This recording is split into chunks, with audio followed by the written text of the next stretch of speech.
Chapter 1. It was a bright cold day in April, and the clocks were striking 13. Winston Smith, his chin nuzzled into his breast in an effort to escape the vile wind, slipped quickly through the glass doors of Victory Mansions, though not quickly enough to prevent a swirl of gritty dust from entering along with him. The hallway smelt of boiled cabbage and old rag mats. At one end of it, a colored poster, too large for indoor display, had been tacked to the wall. It depicted simply an enormous face, more than a meter wide, the face of a man of about 45, with a heavy black mustache and ruggedly handsome features. Winston made for the stairs. It was no use trying the lift. Even at the best of times it was seldom working, and at present the electric current was cut off during daylight hours. It was part of the economy drive in preparation for Hate Week. The flat was 7 flights up, and Winston, who was 39 and had a varicose ulcer above his right ankle, went slowly, resting several times on the way. On each landing, opposite the lift shaft, the poster with the enormous face gazed from the wall. It was one of those pictures which are so contrived that the eyes follow you about when you move. "Big Brother is watching you," the caption beneath it ran. Inside the flat, a fruity voice was reading out a list of figures which had something to do with the production of pig iron. The voice came from an oblong metal plaque like a dulled mirror, which formed part of the surface of the right-hand wall. Winston turned a switch and the voice sank somewhat, though the words were still distinguishable. The instrument, the telescreen, it was called, could be dimmed, but there was no way of shutting it off completely.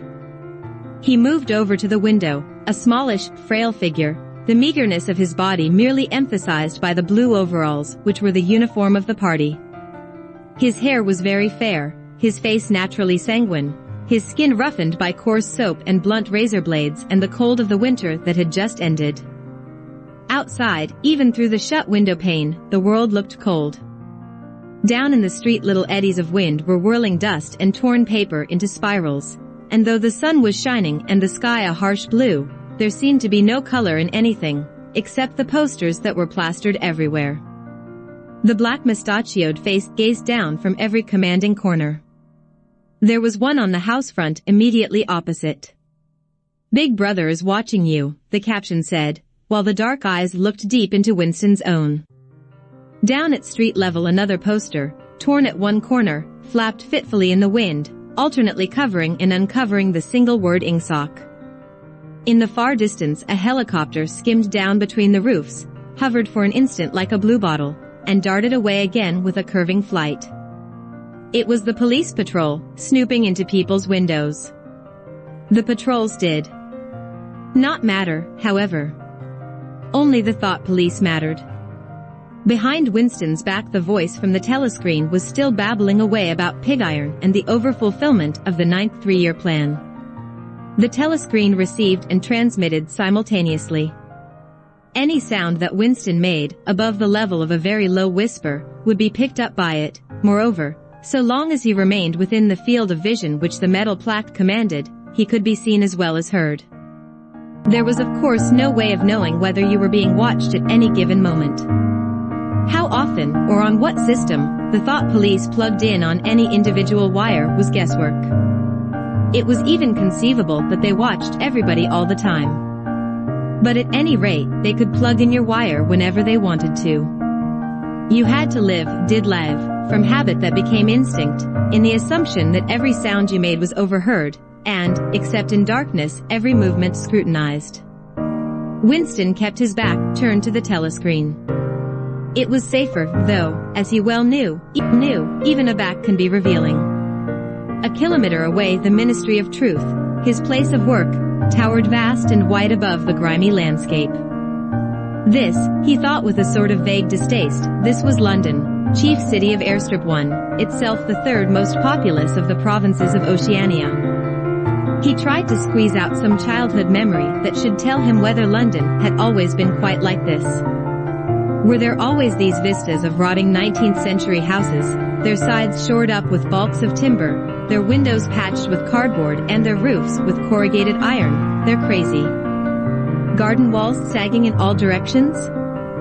and the bombed sites where the plaster dust swirled in the air and the willow herb straggled over the heaps of rubble, and the places where the bombs had cleared a larger patch and there had sprung up sordid colonies of wooden dwellings like chicken houses? But it was no use, he could not remember. Nothing remained of his childhood except a series of bright-lit tableaus occurring against no background and mostly unintelligible. The Ministry of Truth, Mini-True, in Newspeak was the official language of Oceania. For an account of its structure and etymology, see Appendix. Was startlingly different from any other object in sight. It was an enormous pyramidal structure of glittering white concrete, soaring up, terrace after terrace, 300 meters into the air. From where Winston stood it was just possible to read, picked out on its white face in elegant lettering, the three slogans of the party. War is peace, freedom is slavery, ignorance is strength. The Ministry of Truth contained, it was said, 3,000 rooms above ground level, and corresponding ramifications below. Scattered about London there were just 3 other buildings of similar appearance and size. So completely did they dwarf the surrounding architecture that from the roof of Victory Mansions you could see all 4 of them simultaneously. They were the homes of the 4 ministries between which the entire apparatus of government was divided. The Ministry of Truth, which concerned itself with news, entertainment, education, and the fine arts. The Ministry of Peace, which concerned itself with war. The Ministry of Love, which maintained law and order. And the Ministry of Plenty, which was responsible for economic affairs. Their names, in Newspeak, Mini-True, Mini-Pax, Mini-Love, and Mini-Plenty. The Ministry of Love was the really frightening one. There were no windows in it at all. Winston had never been inside the Ministry of Love, nor within half a kilometer of it. It was a place impossible to enter except on official business, and then only by penetrating through a maze of barbed wire entanglements, steel doors, and hidden machine gun nests. Even the streets leading up to its outer barriers were roamed by gorilla-faced guards in black uniforms, armed with jointed truncheons. Winston turned round abruptly. He had set his features into the expression of quiet optimism which it was advisable to wear when facing the telescreen. He crossed the room into the tiny kitchen. By leaving the ministry at this time of day he had sacrificed his lunch in the canteen, and he was aware that there was no food in the kitchen except a hunk of dark-colored bread which had got to be saved for tomorrow's breakfast. He took down from the shelf a bottle of colorless liquid with a plain white label marked Victory Gin. It gave off a sickly, oily smell, as of Chinese rice spirit. Winston poured out nearly a teacupful, nerved himself for a shock, and gulped it down like a dose of medicine. Instantly his face turned scarlet and the water ran out of his eyes. The stuff was like nitric acid, and moreover, in swallowing it one had the sensation of being hit on the back of the head with a rubber club. The next moment, however, the burning in his belly died down and the world began to look more cheerful. He took a cigarette from a crumpled packet marked Victory Cigarettes and incautiously held it upright, whereupon the tobacco fell out onto the floor. With the next he was more successful. He went back to the living room and sat down at a small table that stood to the left of the telescreen. From the table drawer he took out a penholder, a bottle of ink, and a thick, quarter-sized blank book with a red back and a marbled cover. For some reason, the telescreen in the living room was in an unusual position. Instead of being placed, as was normal, in the end wall, where it could command the whole room, it was in the longer wall, opposite the window. To one side of it there was a shallow alcove in which Winston was now sitting, and which, when the flats were built, had probably been intended to hold bookshelves. By sitting in the alcove, and keeping well back, Winston was able to remain outside the range of the telescreen, so far as sight went. He could be heard, of course, but so long as he stayed in his present position he could not be seen. It was partly the unusual geography of the room that had suggested to him the thing that he was now about to do. But it had also been suggested by the book that he had just taken out of the drawer. It was a peculiarly beautiful book. Its smooth creamy paper, a little yellowed by age, was of a kind that had not been manufactured for at least 40 years past. He could guess, however, that the book was much older than that. He had seen it lying in the window of a frowsy little junk shop in a slummy quarter of the town, just what quarter he did not now remember, and had been stricken immediately by an overwhelming desire to possess it. Party members were supposed not to go into ordinary shops, dealing on the free market, it was called, but the rule was not strictly kept, because there were various things, such as shoelaces and razor blades, which it was impossible to get hold of in any other way. He had given a quick glance up and down the street and then had slipped inside and bought the book for $2.50. At the time he was not conscious of wanting it for any particular purpose. He had carried it guiltily home in his briefcase. Even with nothing written in it, it was a compromising possession. The thing that he was about to do was to open a diary. This was not illegal, nothing was illegal, since there were no longer any laws, but if detected it was reasonably certain that it would be punished by death, or at least by 25 years in a forced labor camp. Winston fitted a nib into the pen holder and sucked it to get the grease off. The pen was an archaic instrument, seldom used even for signatures, and he had procured one, furtively and with some difficulty, simply because of a feeling that the beautiful creamy paper deserved to be written on with a real nib instead of being scratched with an ink pencil. Actually, he was not used to writing by hand. Apart from very short notes, it was usual to dictate everything into the speakwrite, which was of course impossible for his present purpose. He dipped the pen into the ink and then faltered for just a second. A tremor had gone through his bowels. To mark the paper was the decisive act. In small clumsy letters he wrote, April 4th, 1984. He sat back. A sense of complete helplessness had descended upon him.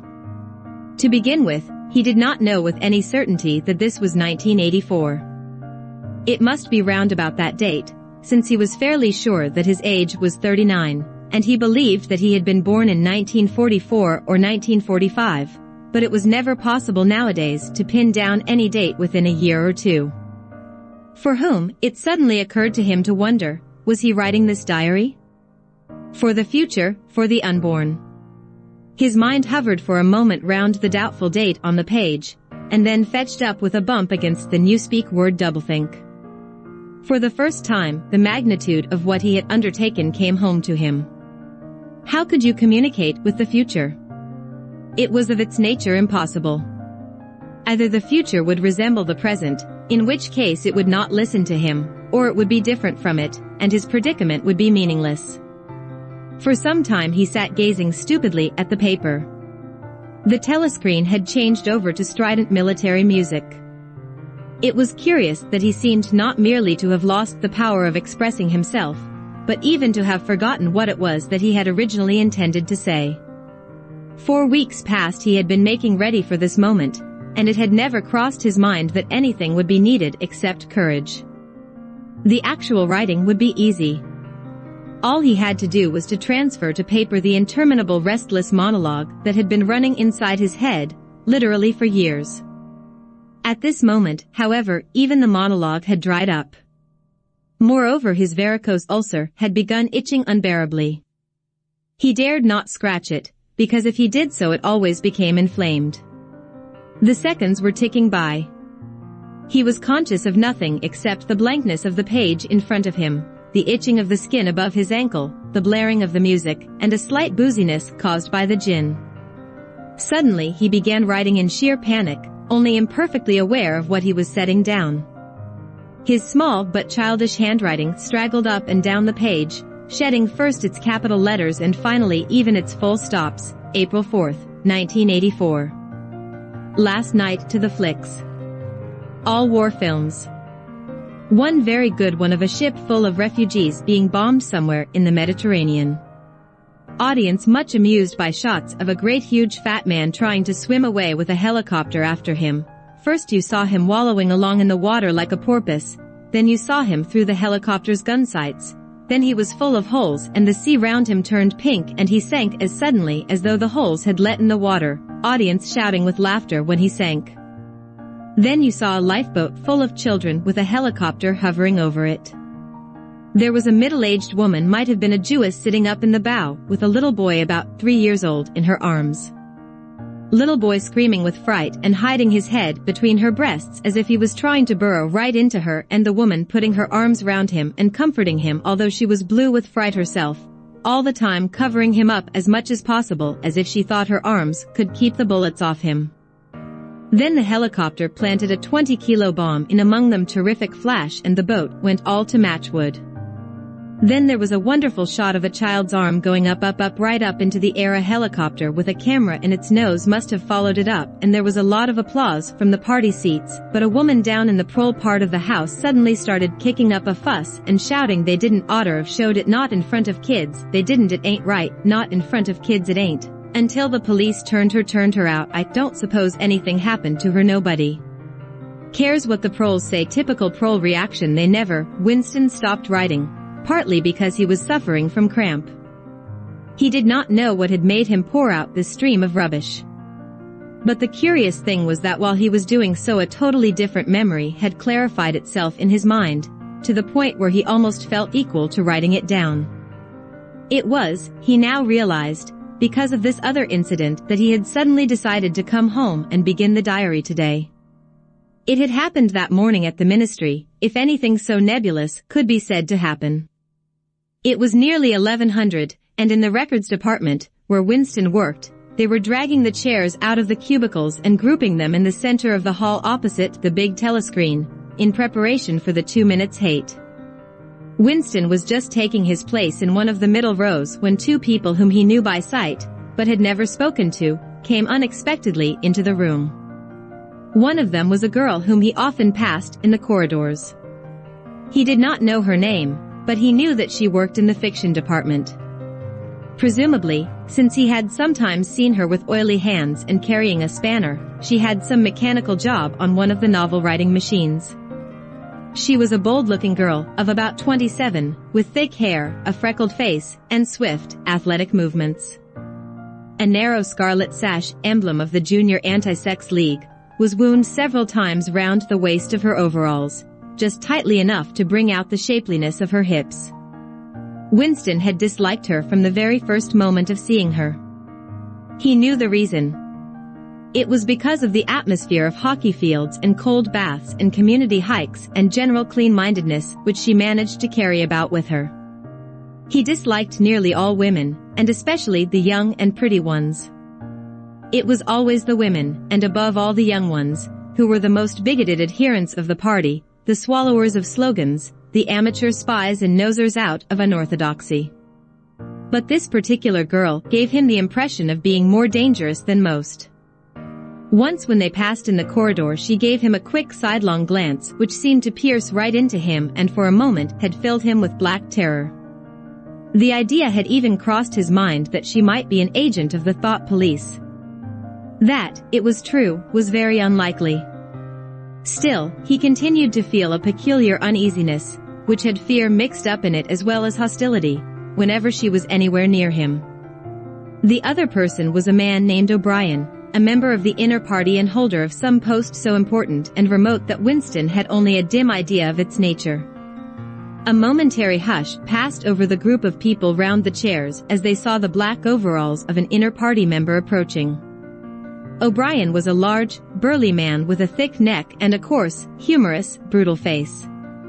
In spite of his formidable appearance, he had a certain charm of manner. He had a trick of resettling his spectacles on his nose which was curiously disarming, in some indefinable way, curiously civilized.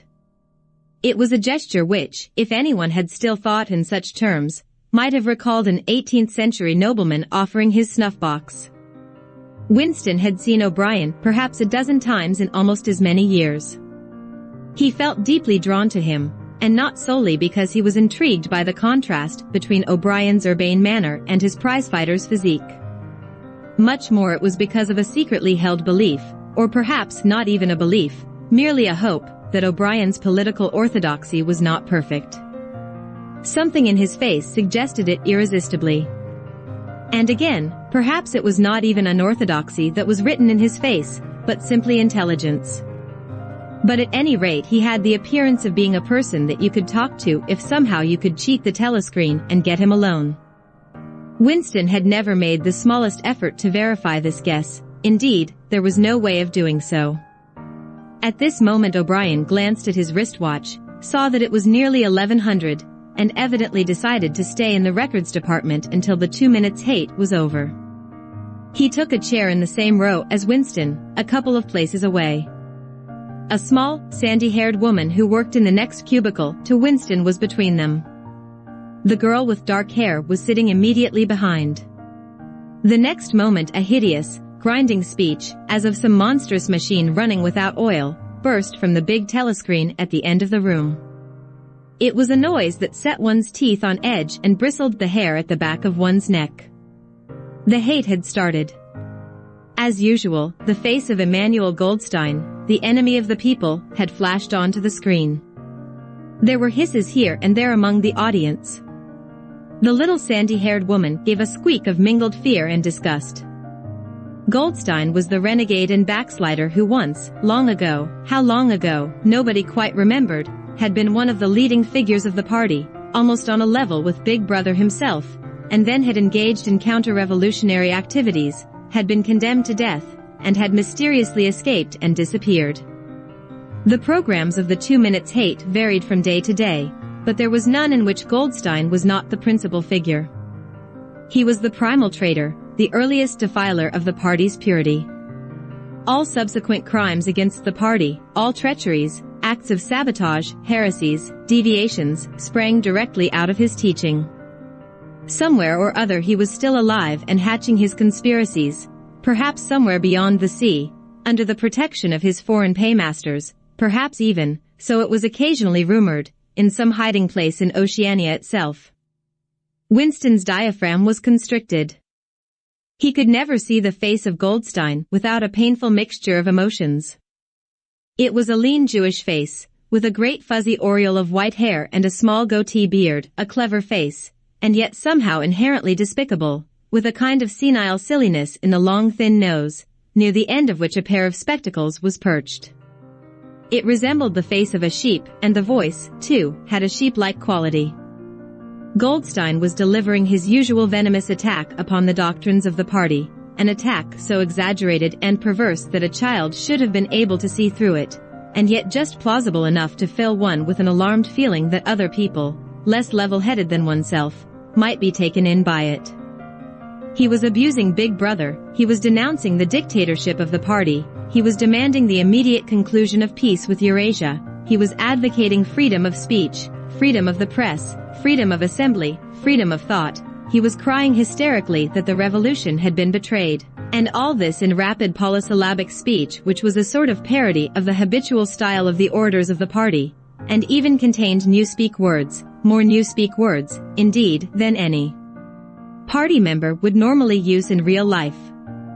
And all the while, lest one should be in any doubt as to the reality which Goldstein's specious claptrap covered, behind his head on the telescreen there marched the endless columns of the Eurasian army, row after row of solid-looking men with expressionless Asiatic faces, who swam up to the surface of the screen and vanished, to be replaced by others exactly similar. The dull rhythmic tramp of the soldiers' boots formed the background to Goldstein's bleating voice. Before the hate had proceeded for 30 seconds, uncontrollable exclamations of rage were breaking out from half the people in the room. The self-satisfied sheep-like face on the screen, and the terrifying power of the Eurasian army behind it, were too much to be borne. Besides, the sight or even the thought of Goldstein produced fear and anger automatically. He was an object of hatred more constant than either Eurasia or East Asia, since when Oceania was at war with one of these powers it was generally at peace with the other. But what was strange was that although Goldstein was hated and despised by everybody, although every day and 1,000 times a day, on platforms, on the telescreen, in newspapers, in books, his theories were refuted, smashed, ridiculed, held up to the general gaze for the pitiful rubbish that they were, in spite of all this, his influence never seemed to grow less. Always there were fresh dupes waiting to be seduced by him. A day never passed when spies and saboteurs acting under his directions were not unmasked by the thought police. He was the commander of a vast shadowy army, an underground network of conspirators dedicated to the overthrow of the state. The Brotherhood, its name was supposed to be. There were also whispered stories of a terrible book, a compendium of all the heresies, of which Goldstein was the author and which circulated clandestinely here and there. It was a book without a title. People referred to it, if at all, simply as the book. But one knew of such things only through vague rumors. Neither the Brotherhood nor the book was a subject that any ordinary party member would mention if there was a way of avoiding it. In its second minute the hate rose to a frenzy. People were leaping up and down in their places and shouting at the tops of their voices in an effort to drown the maddening bleating voice that came from the screen. The little sandy-haired woman had turned bright pink, and her mouth was opening and shutting like that of a landed fish. Even O'Brien's heavy face was flushed. He was sitting very straight in his chair, his powerful chest swelling and quivering as though he were standing up to the assault of a wave. The dark-haired girl behind Winston had begun crying out swine. Swine. Swine. And suddenly she picked up a heavy Newspeak dictionary and flung it at the screen.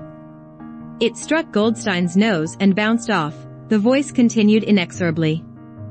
In a lucid moment Winston found that he was shouting with the others and kicking his heel violently against the rung of his chair.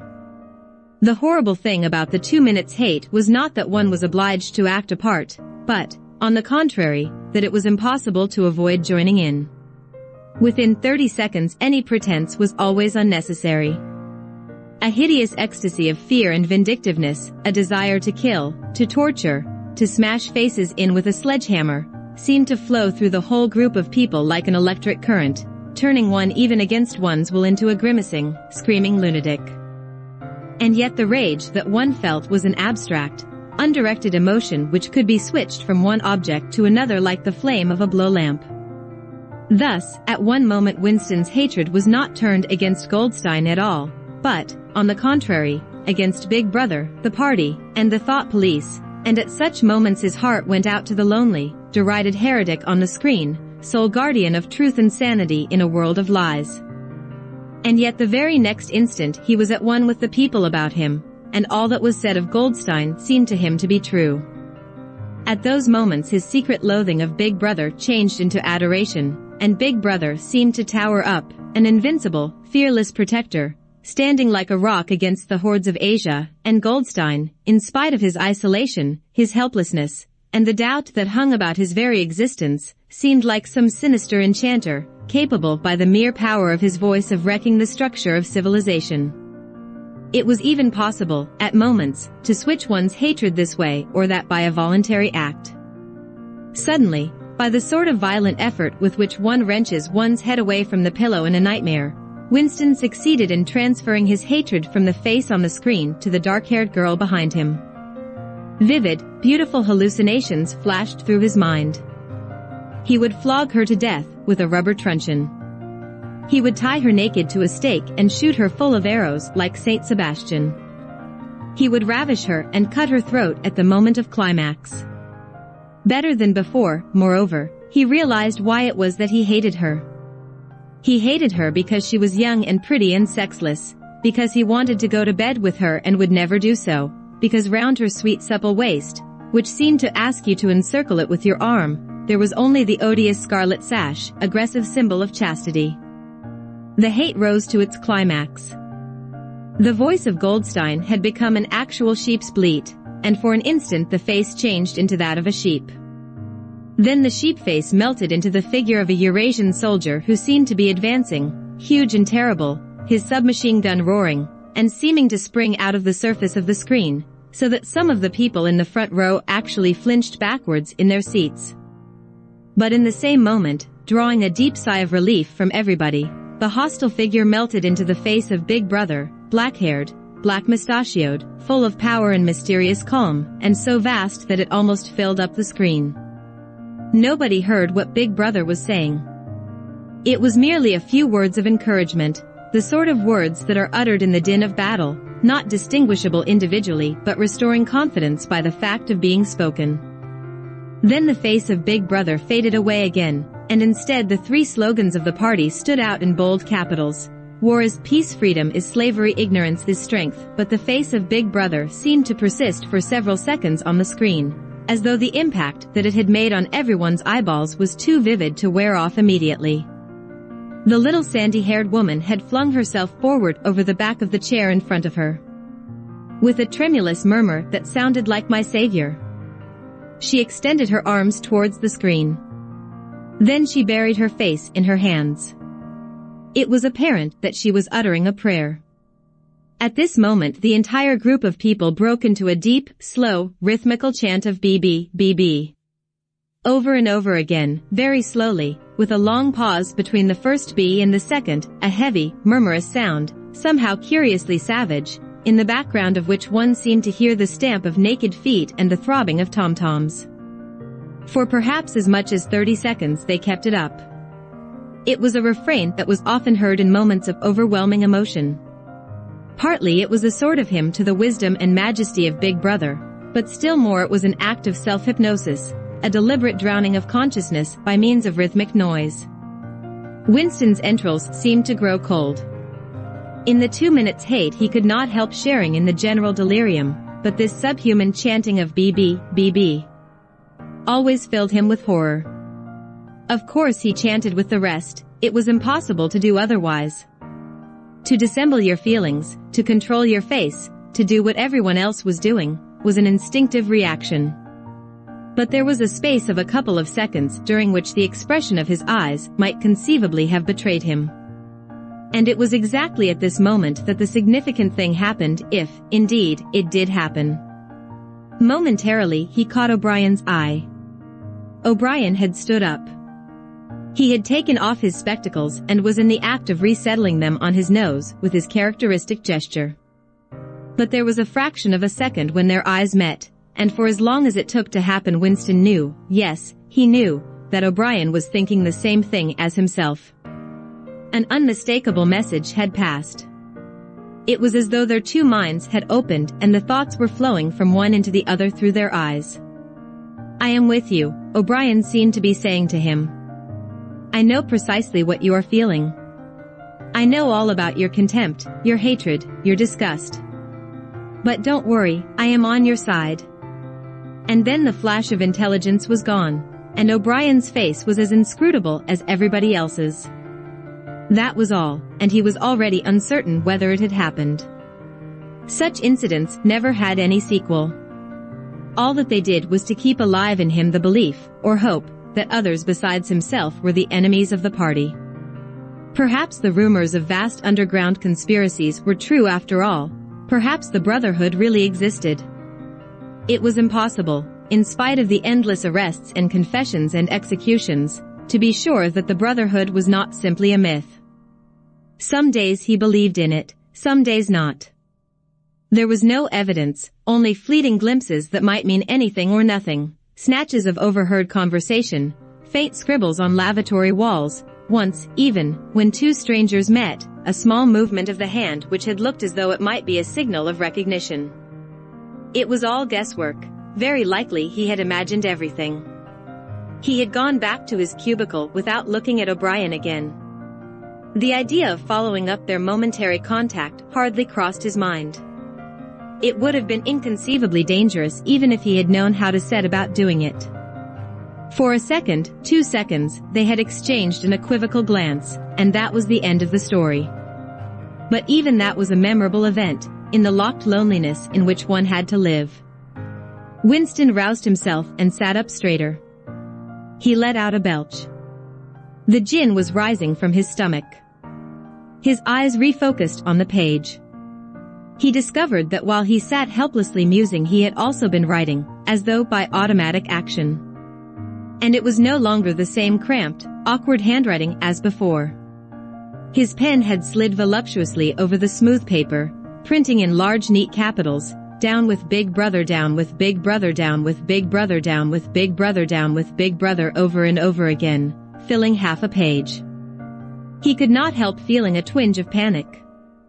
It was absurd, since the writing of those particular words was not more dangerous than the initial act of opening the diary, but for a moment he was tempted to tear out the spoiled pages and abandon the enterprise altogether.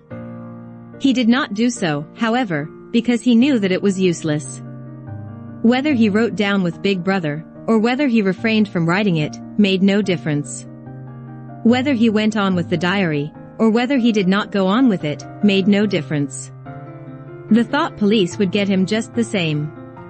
He had committed, would still have committed, even if he had never set pen to paper, the essential crime that contained all others in itself. Thought crime, they called it. Thought crime was not a thing that could be concealed forever. You might dodge successfully for a while, even for years, but sooner or later they were bound to get you. It was always at night. The arrests invariably happened at night. The sudden jerk out of sleep, the rough hand shaking your shoulder, the lights glaring in your eyes, the ring of hard faces round the bed. In the vast majority of cases there was no trial, no report of the arrest. People simply disappeared, always during the night. Your name was removed from the registers, every record of everything you had ever done was wiped out, your one-time existence was denied and then forgotten. You were abolished, annihilated, vaporized was the usual word. For a moment he was seized by a kind of hysteria. He began writing in a hurried, untidy scrawl.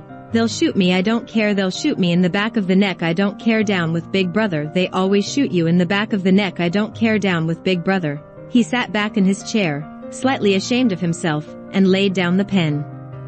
The next moment he started violently. There was a knocking at the door. Already.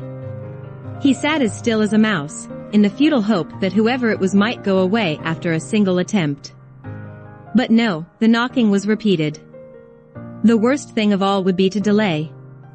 His heart was thumping like a drum, but his face, from long habit, was probably expressionless. He got up and moved heavily towards the door.